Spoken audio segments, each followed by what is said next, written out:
Hi, my name is Madison Hedges, and I'll be talking about piezoelectric energy, and it's more specifically how it can be used for creating energy that we as humans can use. So to start off, what is piezoelectricity? Piezoelectricity is when certain types of materials, for example, like crystals or ceramics, their structure makes it so that if they experience tension or compression, like stress or strain, they give off an electric current. And so this is called the piezo effect. And basically, these images down here help explain it very well too. Basically, certain types of materials can undergo this effect and produce electricity. It also can be used the other way too. If you run electricity through, like for example, a piezo buzzer, it creates sound. So basically, it converts movement to energy, and then energy sometimes to movement. Here are more examples of that. So for example, if you put electricity through this piezo buzzer, it'll turn into like moving like a little string inside that produces sound. Here's a sensor, so it experiences movement and then outputs electricity. So actually piezoelectric items are already sold commercially. In fact, I've used some in personal projects of mine. And they have been around since about the 1800s, and they're not very hard to manufacture and get a hold of. So we've had them for a while. But just now are we trying to starting to think of ways that we can implement them into energy creation, that kind of thing. So more about the theory behind them. So basically, since piezoelectricity runs on mechanical movement, there are a bunch of places where that can be we can find mechanical movement, like on sidewalks, even in our shoes, on the human body, in buildings, in public transportation, like railroad stations, or on a bus. Like there's movement everywhere.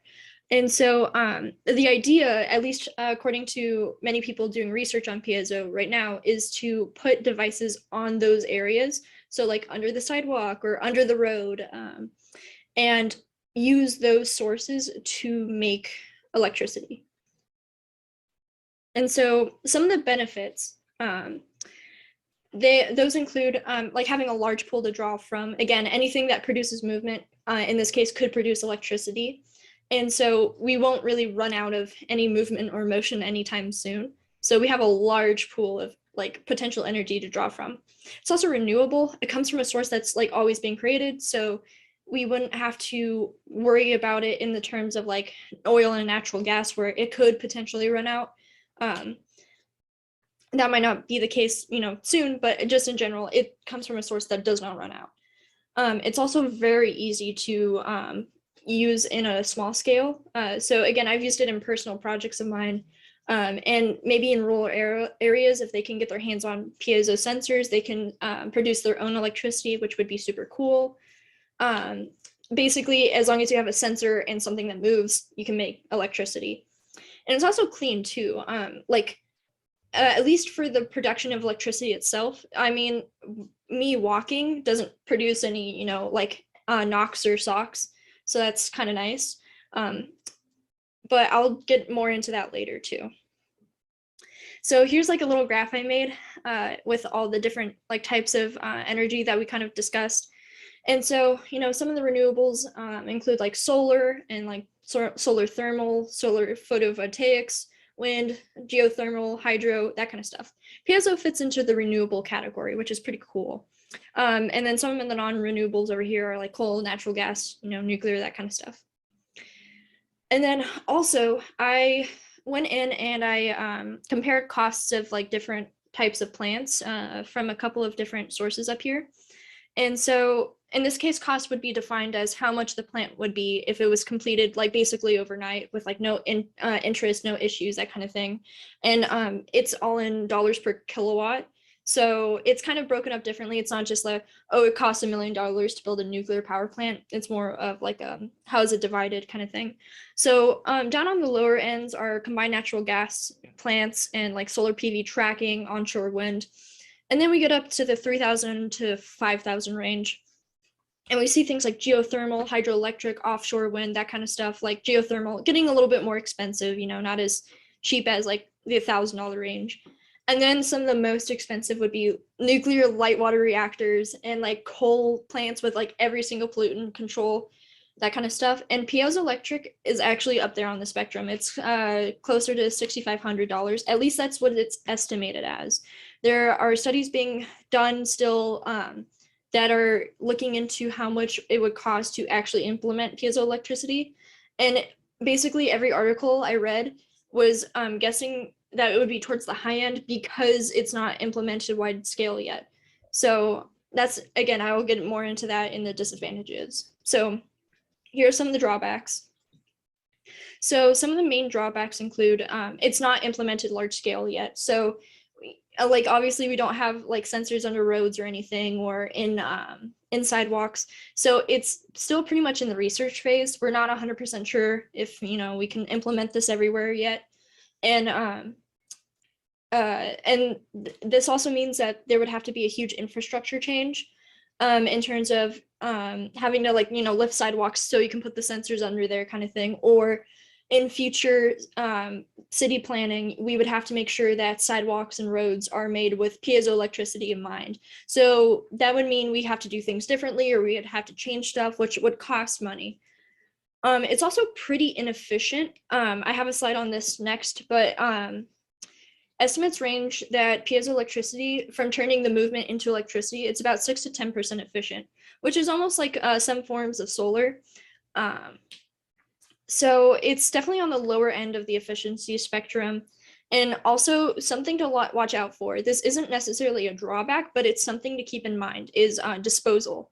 So there aren't really any sources I could find on like the gathering and disposal of like things that go into piezoelectric sensors. One of the things that goes in there contains like lead. So definitely we'd have to make sure that if we use these materials, we disposed of them responsibly.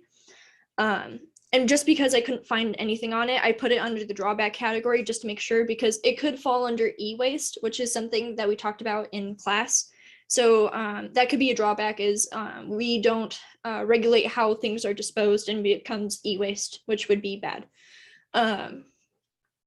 So with that in mind, here's a look at efficiency of like different types of energy sources.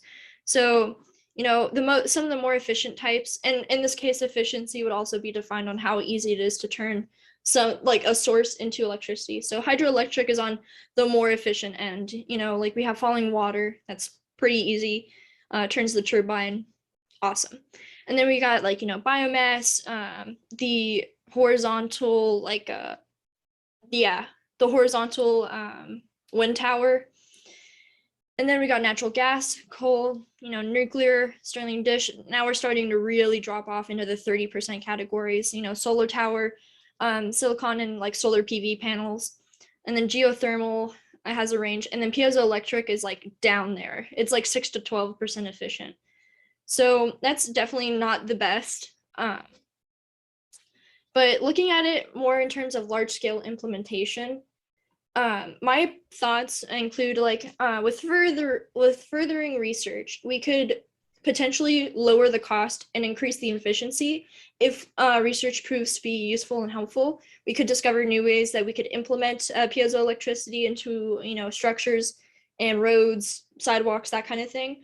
Or maybe we find a new type of material, or find a different type of material that can go into piezoelectric sensors that's more cost efficient, or more efficient in terms of producing electricity from movement. So there's definitely like room for improvement, yes, but there's also research currently being done. So it's possible, and there's the potential there that it becomes a viable form of electricity. And on the point of like efficiency, even though it's like a little bit less efficient, we're never gonna really run out of movement. And it's also pretty clean and renewable. So I would almost argue that it's, you know, a worthwhile investment to take a look at that, especially if we're trying to break away from non-renewables like coal. So honestly, with research, I think it could prove helpful, especially with against fossil fuels. And again, more thoughts of mine. I think that this kind of technology since it's still in the research phase, it probably won't be implemented in the real world for a while. But I think it might be more wide scale in the next 100 years as people start to understand piezoelectricity a little bit more. Maybe if there start to be infrastructure changes, because I know the U.S. needs a new power grid kind of thing. Maybe they'll start looking at that.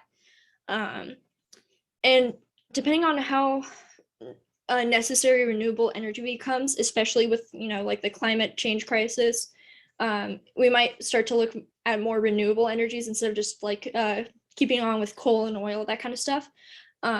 There might be more of a demand for piezoelectricity, so that might move it along, but I still think that it would take a while for that to happen. And there would have to be like an instant like major demand for it in order to have it rushed out, as like there's still a long way for improvement, I guess is the better way to put it. Yes, infrastructure would have to be changed in terms of, again, putting sensors under roads and sidewalks. And that's assuming in 100 years people still drive. Hopefully, like, it's not like Star Trek where people just transport place to place, because then that doesn't produce much movement. But still, even like buildings and, like the movement of tectonic plates, even people even walking could have piezoelectric sensors in their shoes that might be able to produce some form of electricity. So even if people don't walk or take public transportation in the next 100 years, there's still movement. And so that available energy is, I would argue, a pretty good prospect for maybe companies looking for, looking to invest into different types of energy. But yeah, overall, definitely a really interesting form of electricity that's still being, looked at and tested. So yeah, here are some of my sources I used a lot. But yeah, thank you so much for a great semester. I really learned a lot. And yeah, I hope, piezoelectricity was interesting. Okay, thank you.